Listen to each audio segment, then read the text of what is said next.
Good morning friends. आज का हम लोग सेशन लेके आ गए हैं ज्योमेट्री का सेशन 5 यानी पार्ट 5 हम लोग लेके आ चुके हैं।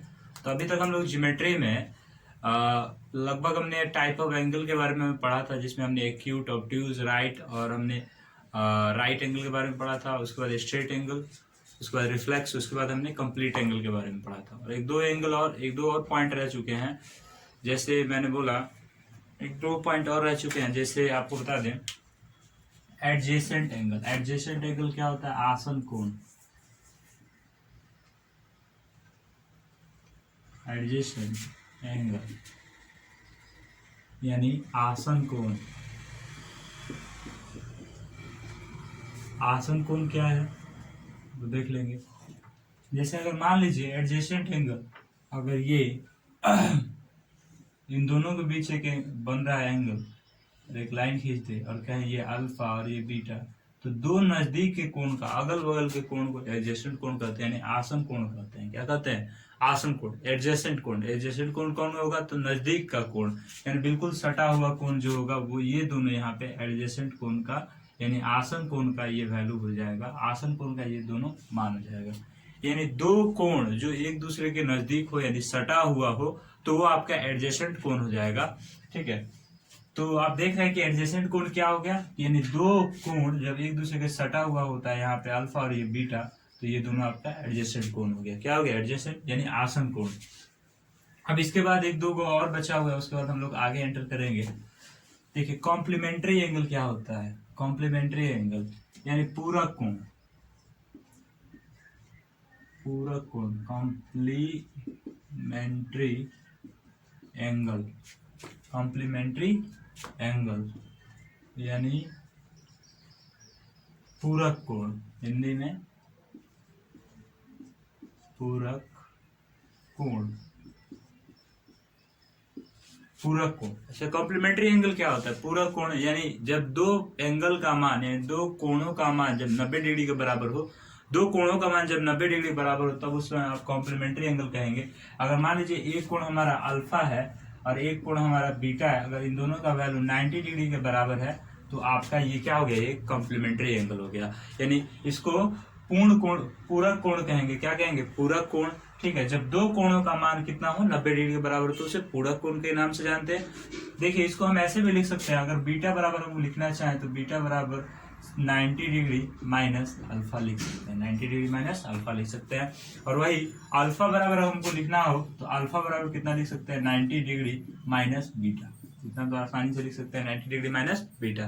तो पूरक कोण आपको समझ आ गया होगा। पूरक कोण किसे कहते हैं? दो कोणों का योग जब 90 डिग्री के बराबर हो तो उसे पूरक कोण कहते हैं, यानी कॉम्प्लीमेंट्री एंगल कहते हैं। और देखिए, अगर हमको एक कोण का मान निकालना हो तो उसे 90 में से घटा लेंगे तो दूसरा कोण का मान निकल जाएगा। अगर हमसे कोई पूछे कि 50 डिग्री का पूरक कोण क्या होगा, 50 डिग्री का पूरक कोण क्या होगा, एग्जाम्पल के तौर पर 50 डिग्री का पूरक कोण क्या होगा, तो देखिए दो कोणों का मान जब 90 डिग्री के बराबर है तो मान लीजिए ये अल्फा है, 50 बराबर अल्फा, मतलब अल्फा कोई भी एक कोण का मान दिया हुआ था, अगर 50 अल्फा की जगह 50 डिग्री का रख दे आप, प्लस अगर बीटा है ये आपका 90 डिग्री है और इसको बीटा निकालेंगे तो बीटा बराबर आपका कितना हो जाएगा? 40 डिग्री।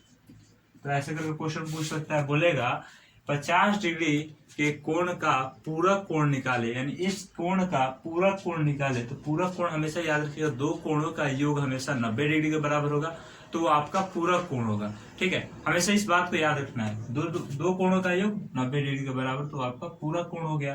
ठीक, कॉम्प्लीमेंट्री एंगल हो गया। अब हम लोग चलते हैं इसी में, सप्लीमेंट्री एंगल किसे कहते हैं, समपूरक कोण किसे कहते हैं। तो उसका भी सीधा सा वैल्यू है, आप लोग देखिएगा।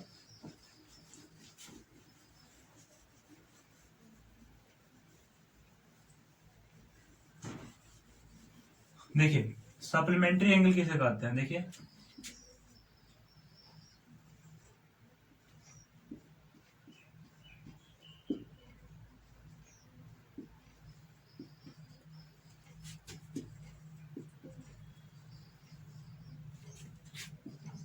समपूरक कोण।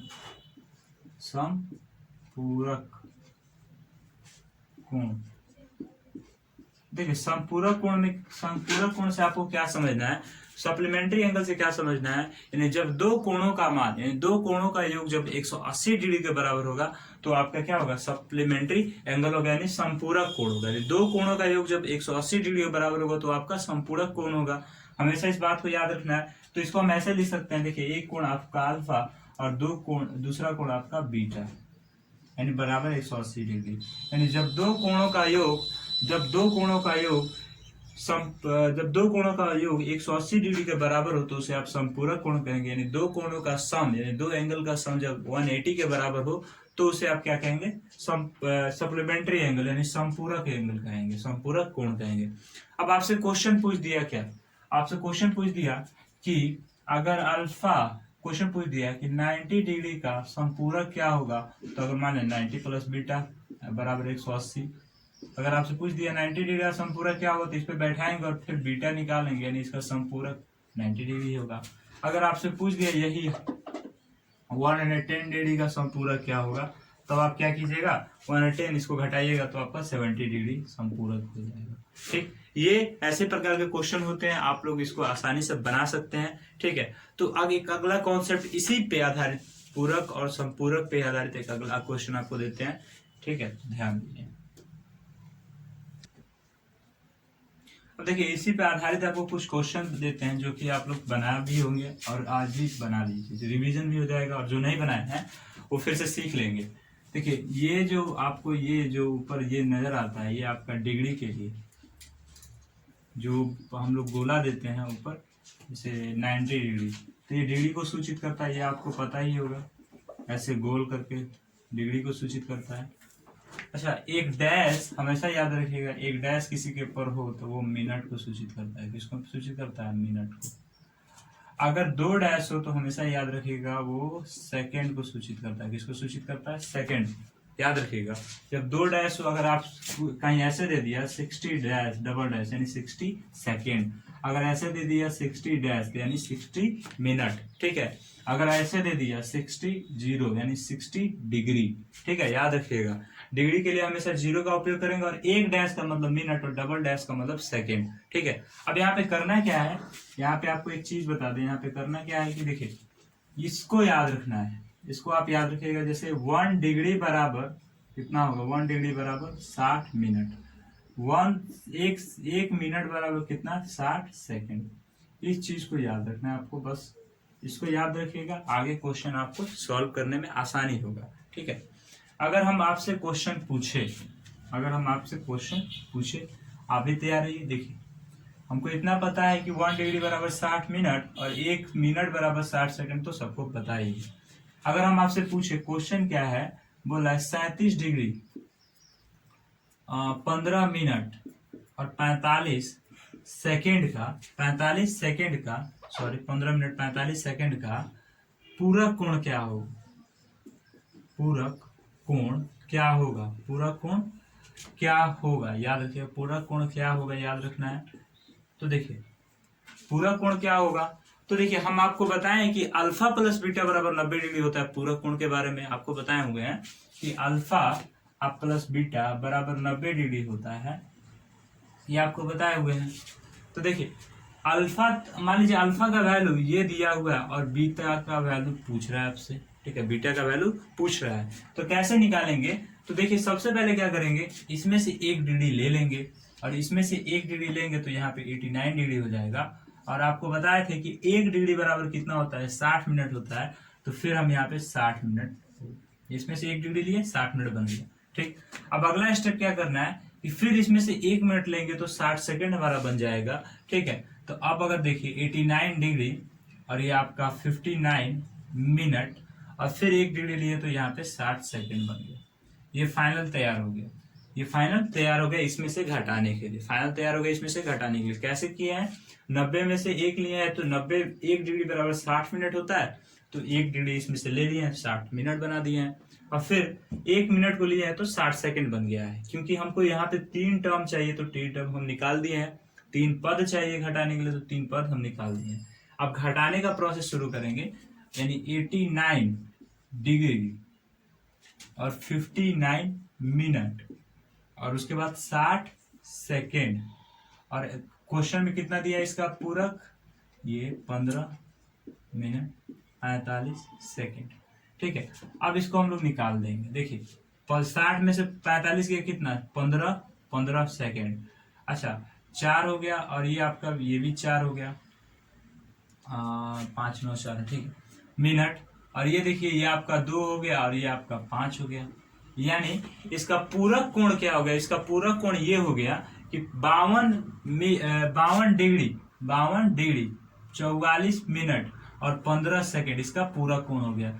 जब आप इन दोनों को जोड़िएगा, यानी 37 डिग्री 15 मिनट 45 सेकेंड और 52 डिग्री 44 मिनट और 15 सेकंड को जब जोड़िएगा तो आपका 90 डिग्री आंसर आ जाएगा, 90 डिग्री के बराबर हो जाएगा। यानी पूरा कोण हो जाएगा अल्फा प्लस बीटा बराबर क्या होगा, 90 डिग्री।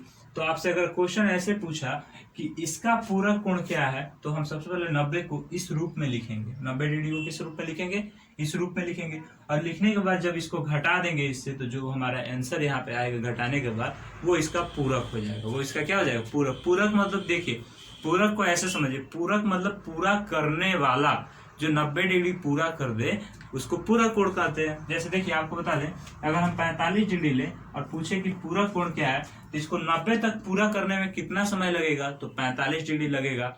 तो इसका पूरा क्या हो गया, 45 डिग्री। अगर आपसे पूछे कि 75 डिग्री का पूरा कोण क्या हो गया, तो इसको 90 तक पहुंचाने में कितना और पूरा करना पड़ेगा, कितना और इसमें जोड़ना पड़ेगा, तो 15 डिग्री। इसको पूरा यानी 90 डिग्री को बराबर करने के लिए कितना पूरक चाहिए, तो 90 डिग्री। आप हिंदी समझेंगे तो आपको समझ आएगा 90 डिग्री तक इसको पूरा करने में कितना पूरक चाहिए, तो 15 डिग्री का पूरक चाहिए। वही आपका इसका पूरक 15 डिग्री हो जाएगा।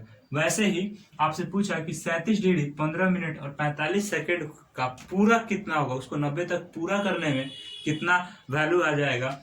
तो आप देखिएगा यहाँ पे, जब हम इस 90 डिग्री को पहले इस फॉर्म में हमने ला दिया, जब इस फॉर्म में हम लाएंगे और उसके बाद इसको घटाएंगे तो हमारा आंसर इतना हो जाएगा। यानी आंसर कितना था, 52। आंसर आपको यहाँ पे साफ साफ लिख दें कि 52 डिग्री 44 मिनट और आपका 15 सेकेंड, ये आपका आंसर हो गया। ठीक है, अब नेक्स्ट अब हम लोग इस पे एक और क्वेश्चन देख लेते हैं, देखिए अब देखिए सबसे पहले आपको बता दें कि ये आपको पूरक हो गया, और अब इसी में संपूरक इसी प्रकार का क्वेश्चन हो जाएगा। ठीक है, संपूरक भी इसी प्रकार का हो जाएगा। देखिए कैसे होगा, सिर्फ हमको इतना याद रखना है कि 1 डिग्री बराबर 60 मिनट और 1 सेकंड बराबर 1 मिनट बराबर 60 सेकंड, सिर्फ इतना हमको याद रखना है। ठीक है, अब देखिए क्या है, आगे चल के देखिए, अगर हमसे पूछे कि 72 डिग्री 15 मिनट और 45 सेकेंड का समपूरक क्या होगा, समपूरक क्या होगा, क्वेश्चन ये पूछा समपूरक क्या होगा, क्वेश्चन ये पूछा समपूरक क्या होगा। तो क्या करेंगे कि इसको संपूरक का मतलब आप लोग क्या समझते हैं, संपूरक का मतलब क्या समझते हैं। तो मैं संपूरक का जो मतलब समझता हूं, मैं यही समझता हूं कि अल्फा प्लस बीटा बराबर 180 डिग्री, अल्फा प्लस बीटा बराबर कितना हो, 180 डिग्री, अल्फा प्लस बीटा बराबर कितना हो, 180। तो वो आपका समपूरक हो गया। ठीक है, यानी इसको सम यानी इसको बराबर करने के लिए 72 डिग्री 15 मिनट और 45 सेकेंड को में कितना जोड़ेंगे कि वो आपका 180 डिग्री के बराबर हो जाएगा। तो सबसे पहले क्या सिखाए हैं कि इसको इस फॉर्म में लाना है, इस फॉर्म में लाना है, तब ना घटेगा। तो इस फॉर्म में लाने के लिए क्या करेंगे कि 1 डिग्री से हम उधार ले लेंगे। जब 1 डिग्री से उधार लेंगे तो यहाँ पे बचा क्या, 179 डिग्री, और 1 डिग्री का मतलब 60 डिग्री 60 मिनट, तो 60 मिनट हो गया। फिर इसको आगे तोड़ेंगे 3 टर्म में, तो 1 डिग्री इसमें से फिर 1 मिनट हम ले लेंगे तो 60 सेकेंड हमारा पास आ जाएगा। यानी कितना बच गया यहाँ पे 59 मिनट और फिर यहाँ पे 60 सेकेंड। ये फाइनल हो गया अब इसमें घटाने के लिए। ठीक है, अब इसको ले जाएंगे ऊपर और लिखेंगे 179 डिग्री और 59 सेकेंड मिनट और 60 सेकेंड। अब घटाना हमको कितना है, तो 72 डिग्री 15 मिनट और 45 सेकेंड। अब देखिए 60 में से 45 गया तो 15, ये आपको पता है 15 सेकेंड, और ये 4 और ये 4 44 सेकेंड 44 मिनट। और देखिए 7 हो गया और ये 17, और 17 में से 7 गया तो आपका 10, यानी 160 डिग्री 44 मिनट और 15 सेकंड आपका आंसर आ जाएगा। ठीक है, तो इस तरह आपका समपूरक निकल गया। आपने पूरक देखा, यानी पूरक कितना लाना है, 90 डिग्री के बराबर करना है, समपूरक भी 180 डिग्री के बराबर करना है। तो उसको कैसे करेंगे, तो सबसे पहले आपको याद रखिए, और एक चीज याद रखिएगा, समपूरक में लाने के लिए सबसे पहले 180 डिग्री को इस फॉर्म में लिखेंगे। इस फॉर्म में लिखने के बाद तब उसको घटाएंगे, जो आपका आंसर आएगा घटाने के बाद वो आपका क्या हो जाएगा, समपूरक हो जाएगा। ठीक है, तो आशा करते हैं आपको ये कॉन्सेप्ट समझ आया होगा। अब एक नए कॉन्सेप्ट की तरफ बढ़ते हैं। अब देखिए हम लोग एक नया कॉन्सेप्ट लेते हैं कि type of triangle on the basis of angle, यानी बेसिस ऑफ एंगल के आधार पर हम लोग ट्राइंगल को 3 भागों में बांटेंगे, 3 हिसाब से। सबसे पहले हम लोग देख लेंगे type of triangle, type of triangle on basis of angles. किसके बेस पे, एंगल के बेस पे हम लोग ट्राइंगल को पार्ट में बांटेंगे। ठीक है, एंगल के बेस पे हम लोग ट्राइंगल को पार्ट में बांटेंगे। उससे पहले एक क्वेश्चन देख लीजिए जो छूट गया था पूरा कोण में। क्या था, अगर आपसे कोई क्वेश्चन पूछे x प्लस 10 डिग्री, क्वेश्चन ऐसे x प्लस 10 डिग्री, ठीक है, x प्लस 10 डिग्री और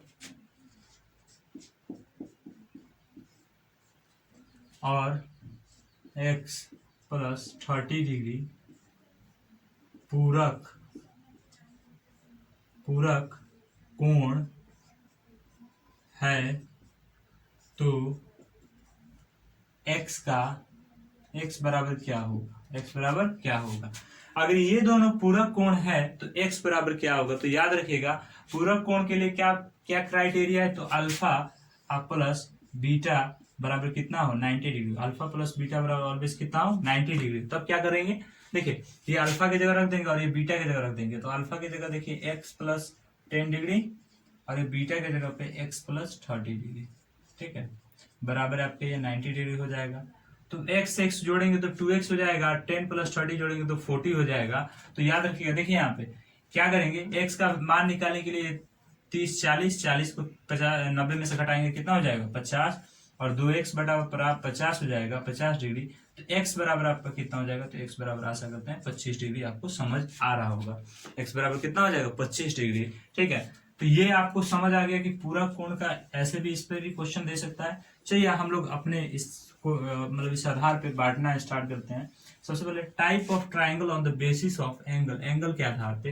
तो सबसे पहले आपको बता देते थे एक्यूट एंगल आपको पढ़ाए थे और समकोण पढ़ाए थे, न्यूनकोण, समकोण और अधिकोण पढ़ाए थे। तो इन तीनों के आधार पर त्रिभुज हम कैसे बनाएंगे, देखिए सबसे पहला आप लोग जानते होंगे कि समकोण त्रिभुज होता है, समकोण त्रिभुज। सबसे पहला आप लोग जानते होंगे समकोण त्रिभुज। तो चलिए एक समकोण त्रिभुज हम लोग बना लेते हैं। ये आपका ए हो गया, ये आपका ये आपका बी, ये आपका सी और ये आपका ए।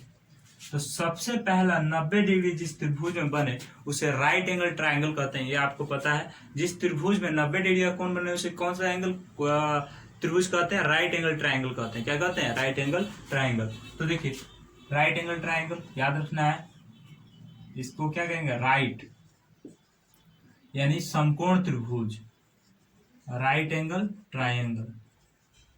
ठीक है, अच्छा जब भी राइट एंगल ट्राइंगल होगा तो आपको याद रखना है, जो ये वाला भुजा होता है इसे कर्ण कहा जाता है, और कर्ण का जो होता है, कर्ण का स्क्वायर हमेशा किसके बराबर होता है, तो ए स्क्वायर प्लस बी स्क्वायर, यानी आधार का स्क्वायर या लंब के स्क्वायर, या लंब का स्क्वायर या आधार के स्क्वायर के बराबर होता है, योगों के बराबर होता है। यानी कर्ण का स्क्वायर हमेशा लंब और आधार के वर्गों के योग के बराबर होता है। क्या होता है, वर्गों के योग के बराबर होता है। यानी हाइपोटेनस का स्क्वायर प्लस बेस का स्क्वायर प्लस परपेंडिकुलर स्क्वायर, चाहे परपेंडिकुलर स्क्वायर चाहे बेस स्क्वायर, दोनों का सम निकालेंगे तो आपका हाइपोटेनस निकल जाएगा। क्या निकल जाएगा, हाइपोटेनियस। ठीक है, यानी कर्ण आपका निकल जाएगा। तो याद रखिएगा कर्ण का स्क्वायर बराबर क्या होता है, लंब का स्क्वायर जोड़ आधार का स्क्वायर।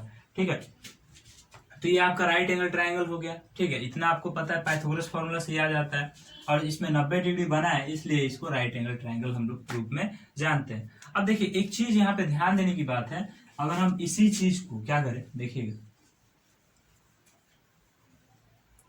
ये समकोण त्रिभुज है। अगर हम इस भुजा को थोड़ा और झुका दें, अगर इस भुजा को थोड़ा और झुका दें और इस भुजा को थोड़ा इधर झुका दें, 90 डिग्री वाला जो आपका लंब नजर आ रहा है समकोण में, इस भुजा को थोड़ा इधर इधर घसका दें तो देखिए कैसे बनेगा। अगर हम ये देखिए आधार ले लेते हैं, यही आधार ए है आपका, और ये भुजा जो लंब है इसको हम, ये पहले ऐसे था, मान लीजिए पहले ऐसे था, अभी इसको हम ऐसे थोड़ा कर दे रहे हैं, थोड़ा तिरछा कर दे रहे हैं। क्या कर देना है, थोड़ा तिरछा कर देना है। जब थोड़ा हमने तिरछा किया तो देखिए ये वाला जो वैल्यू इतना तना हुआ था, जो ये यहाँ से यहाँ तक था, तना हुआ था, यहाँ से यहाँ तक तना हुआ था, अब वो उसका तनाव थोड़ा कम हो जाएगा, नहीं अब वो छोटा हो जाएगा। क्या हो जाएगा, छोटा। क्योंकि देखिए कोई भी चीज आप देखिए ऐसे था ये पहले, ठीक है, अब इसको हमने ऐसे कर दिया तो यहाँ से यहाँ की जो दूरी होगी, ये वाली जो दूरी होगी वो तो कम हो गई, पहले ऐसे थी और यहाँ से यहाँ की दूरी ज्यादा हो रही थी। अगर हम इसको ऐसे ला दिए तो ये तो दूरी घट गई ना, तो वैसे ही है कि ये दूरी घट जाएगी। जब ये दूरी घटेगी तो आप देख सकते हैं कि ऐसे यहाँ पे हमने बना दी, ये आपका बी था और ये आपका सी का सी रहा। तो हमने ये देखा कि जब हमने ऐसे करेंगे 90 डिग्री से, जब इसको, अच्छा देखिए यहाँ से यहाँ गया, जब ये खड़ा था तो 90 डिग्री बन रहा था, ठीक है, और जब ऐसे करेगा तो 90 डिग्री से घटेगा, और 90 डिग्री से जैसे घटेगा, कल आपको बताया था कल के वीडियो में, 90 डिग्री से जैसे घटेगा वैसे आप उसको क्या बोल देंगे, एक्यूट एंगल, यानी न्यूनकोण बोल देंगे। यहाँ पे क्या बनेगा, न्यूनकोण बनेगा। न्यूनकोण बनेगा यानी इस कोण का मान क्या होगा, तो 0 डिग्री से ज्यादा होगा थीटा और 90 डिग्री से छोटा होगा। यहाँ पे थीटा डिग्री बनेगा क्योंकि वो 90 डिग्री से कम हो रहा है, क्योंकि 90 डिग्री यहाँ पे हो रहा है। अब झुकाएंगे तो 90 डिग्री से कम होगा और इधर करेंगे तो 90 डिग्री से ज्यादा होगा। तो देखिए यहाँ पे क्या होगा, इसको हम लोग बोलेंगे एक्यूट एंगल ट्रायंगल, यानी न्यूनकोण त्रिभुज। एक्यूट एंगल ट्रायंगल बोल दीजिएगा। ट्रायंगल यानी न्यूनकोण त्रिभुज, न्यूनकोण त्रिभुज, ठीक है। अब देखिए ये हो गया, तो आप आसानी से देख सकते हैं जब ये न्यूनकोण त्रिभुज आपका बन गया, ये देखिए न्यूनकोण त्रिभुज आपका बन गया, तो देखिए इसमें ये हो गया कि ये वाला जो वैल्यू होगा, अब देखिए आप खुद कॉमन सेंस लगाइए, पहले यहाँ था तब इन दोनों के वर्ग के स्क्वायर के बराबर होगा। अब क्या होगा कि बी स्क्वायर प्लस ए स्क्वायर का वैल्यू ज्यादा होगा किससे, सी स्क्वायर से। बी स्क्वायर प्लस ए स्क्वायर का वैल्यू किससे ज्यादा होगा, सी स्क्वायर से। याद रखना है, बी स्क्वायर प्लस ए स्क्वायर का वैल्यू क्या होगा, सी स्क्वायर से। अब देखिए क्या था कि देखिए आप ये देख सकते हैं कि सी स्क्वायर बराबर ए स्क्वायर प्लस बी स्क्वायर, ये तो आपको पता चल गया जब 90 डिग्री का बन रहा है। जब ये भुजा अब छोटा हो जाएगा, सी भुजा छोटा हो जाएगा, तो यहाँ न्यूनकोण में क्या बन जाएगा, न्यूनकोण में आपको बता दें, याद रखिएगा दो भुजाओं का योग, यानी ये आपका बी स्क्वायर प्लस सी स्क्वायर हमेशा ज्यादा, ए स्क्वायर हमेशा ज्यादा होगा किसके, सी स्क्वायर के। यानी दो भुजाओं के वर्गों का योग हमेशा तीसरे भुजा के वर्ग से ज्यादा होगा, ये याद रखना है। और यहाँ पे क्या था, दो भुजाओं के वर्गों का योग 90 डिग्री में तीसरे भुजा के वर्ग के योग के बराबर होगा।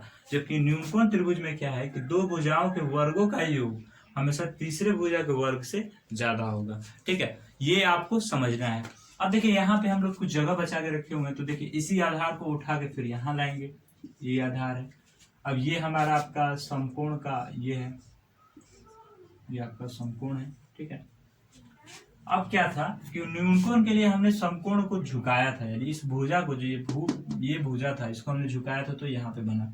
अब क्या करेंगे, इसी को इधर उलट देंगे, इसी को इधर उल्टेंगे। जब इसको इधर उल्टेंगे हम लोग, देखिए इसको अगर इधर सुला दें तो देखिएगा, देखिए ये ऐसे है 90 डिग्री। अब पहले हमने न्यूनकोण में इसको ऐसे किया था, अब हम इसको ऐसे करेंगे। यानी जब ऐसे करेंगे तो आप यहाँ पे देखिएगा, जब यहाँ पे 90 डिग्री एंगल बन रहा है और जब आप ऐसे कर रहे हैं तो यानी 90 डिग्री से बढ़ रहा है, तो जो यहाँ पे थीटा बनेगा उसका मान हमेशा 90 डिग्री से ज्यादा होगा और 180 डिग्री से क्या होगा, छोटा होगा। तो यानी जब ऐसा बनेगा तो कौन सा एंगल बनेगा, अधिकोण यहाँ पे बनेगा, अधिकोण यानी ऑब्ट्यूज एंगल बनेगा। जब ऑब्ट्यूज एंगल बनेगा तो यानी ऑब्ट्यूज ट्रायंगल बनेगा, यानी अधिकोण त्रिभुज बनेगा। जब अधिकोण त्रिभुज बनेगा तो देखिए क्या होगा, तो देखिए सबसे पहले आपको बता दें कि जब ऐसे था तो सी यहाँ से यहाँ था, जब इसको ऐसे कर दिया तो ये सी तो और बढ़ गया ना, पहले से और बढ़ गया। देखिए ये जो सी का वैल्यू है वो पहले से लंबा हो गया। क्यों लंबा हो गया, क्योंकि पहले सी को यहाँ तक जाना पड़ता था, अब यहाँ पे जाना पड़ रहा है, और ये आपका बी हो गया और ये आपका सी हो गया। तो इसको क्या बोलेंगे, इस त्रिभुज को, तो इस त्रिभुज को अधिकोण बनेगा। क्या बोलेंगे, अधिकोण त्रिभुज। क्या बोलेंगे, अधिकोण त्रिभुज। याद रखिएगा, अधिकोण त्रिभुज, अधिकोण त्रिभुज। कौन सा त्रिभुज, अधिकोण त्रिभुज। इंग्लिश के लिए ऑब्ट्यूज एंगल, इंग्लिश के लिए ऑब्ट्यूज एंगल, याद रखिएगा, अधिकोण त्रिभुज।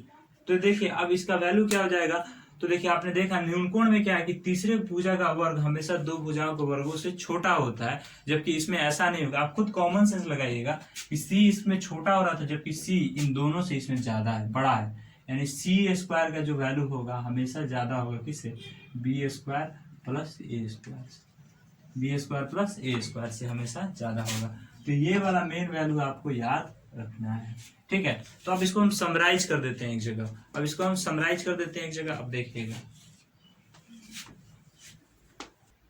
अब देखिए क्या ये एक नंबर में देख लीजिए। सबसे पहले हम लोग राइट एंगल के बारे में पढ़े हैं, यानी समकोण।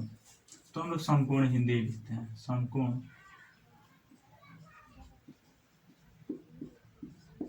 समकोण त्रिभुज, समकोण त्रिभुज के बारे में हम लोग पढ़े हैं, ठीक है। समकोण त्रिभुज, तो इसमें हम लोगों ने क्या पढ़ा, इसमें हमने पढ़ा कि तीसरे भुजा का जो वर्ग है ना हमेशा दो भुजाओं के वर्गों के योग के बराबर होता है, ठीक। ये हमने समकोण में पढ़ा।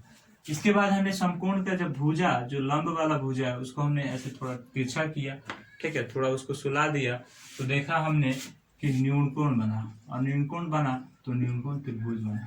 क्या बना, न्यूनकोण त्रिभुज, न्यूनकोण त्रिभुज बना। क्या बना, न्यूनकोण त्रिभुज। जब न्यूनकोण त्रिभुज बना तो देखा हमने कि सी के स्क्वायर, जो तीसरा भुजा हमेशा छोटा होगा किससे, ए स्क्वायर प्लस बी स्क्वायर से, यानी दो भुजाओं के वर्गों के योग से हमेशा छोटा होगा। अब याद रखिएगा तीसरा क्वेश्चन, तीसरा पॉइंट क्या था, तीसरा पॉइंट जब समकोण को और उधर यानी 180 डिग्री की तरफ हमने जब झुकाया तो हम देखेंगे को अधिकोण बना। क्या बना, अधिकोण। क्या बना, अधिकोण त्रिभुज, अधिकोण त्रिभुज बना। इसमें हमने देखा कि दो भुजाओं का वर्गों का योग हमेशा छोटा होगा किससे, सी स्क्वायर से, सी स्क्वायर का वैल्यू हमेशा ज्यादा होगा किससे, ए स्क्वायर प्लस बी स्क्वायर से। याद रखिए, तो ये तीन बात आपको हमेशा याद रखना पड़ेगा, तभी जाकर आप इसको अच्छी तरीके से समझ पाएंगे। तो आशा करते हैं आज का वीडियो आपको समझ आया होगा। अगर समझ आया हो अच्छी तरीके से तो इसको शेयर करें, ज्यादा से ज्यादा शेयर करें, और लाइक करना ना भूलें, सब्सक्राइब करें हमारे चैनल को, और कमेंट करके बताएं कि आपको कैसा लग रहा है। और डिस्क्रिप्शन में हमारे टेलीग्राम चैनल का लिंक है, उससे आप लोग जुड़े।